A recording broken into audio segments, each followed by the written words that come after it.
హే curious brains, అయితే నేను ఈరోజు ఏదో ఒకటి చేద్దామని చెప్పి డిసైడ్ అయిపోయినాను. సో ఏం చేద్దామని ఆలోచిస్తుంటే నా బ్రెయిన్ మొత్తం తుప్పు పట్టిపోయింది. సో ఆ తుప్పుని ఎట్లా తీయాలని ఆలోచిస్తున్నాను. సో నేను అప్పుడే న్యూరోప్లాస్టిసిటీ గురించి విన్నాను అనమాట. ఇంకెందుకు లేట్, స్టార్ట్ చేసేద్దాం. న్యూరోప్లాస్టిసిటీ అంటే మన యాక్టివిటీస్ని బట్టి మన బ్రెయిన్ పవర్ అనేది ఇంక్రీజ్ అవుతుంది అనమాట. ఈ న్యూరోప్లాస్టిసిటీలో వన్ ఆఫ్ ది టాస్క్ వచ్చేసి లెఫ్ట్ హ్యాండ్తో రాయడం. మాక్సిమం అందరూ రైట్ హ్యాండర్సే ఉంటారు. రైట్ హ్యాండర్స్కి లెఫ్ట్ బ్రెయిన్ యాక్టివేట్ అవుతుంది, లెఫ్ట్ హ్యాండర్స్కి రైట్ బ్రెయిన్ యాక్టివేట్ అవుతుంది. లెఫ్ట్ బ్రెయిన్ వచ్చేసి లాజికల్గా స్మార్ట్గా థింక్ చేయడానికి యూస్ అవుతుంది.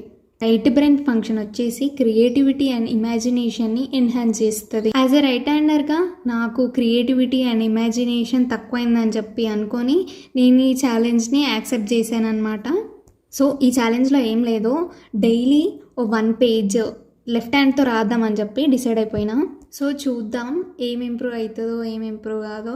నేనైతే ఈ 21 డేస్ కన్సిస్టెన్సీతో రాద్దాం అనుకుంటున్నా. నేను ర్యాండమ్గా ఒక పాడ్కాస్ట్ చూస్తున్నా. సో అందులో బ్రెయిన్ గురించి మాట్లాడుతున్నారు. సో అప్పుడు నాకు ఈ ఐడియా వచ్చింది. సో ఈ పాటికి ఈ పాడ్కాస్ట్ ఎవరిదో అర్థమైందని అనుకుంటున్నా. సో గెస్ చేసిన వాళ్ళు కామెంట్ బాక్స్లో చెప్పండి. 21 డేస్ తర్వాత నేను మళ్ళీ నా ప్రోగ్రెస్ని మీకు చూపిస్తాను. ఈ ఛాలెంజ్ మీకు ఇంట్రెస్టింగ్ అనిపిస్తే drop in the comment box. Subscribe for more videos. Day 1 task complete అయింది. Okay, bye.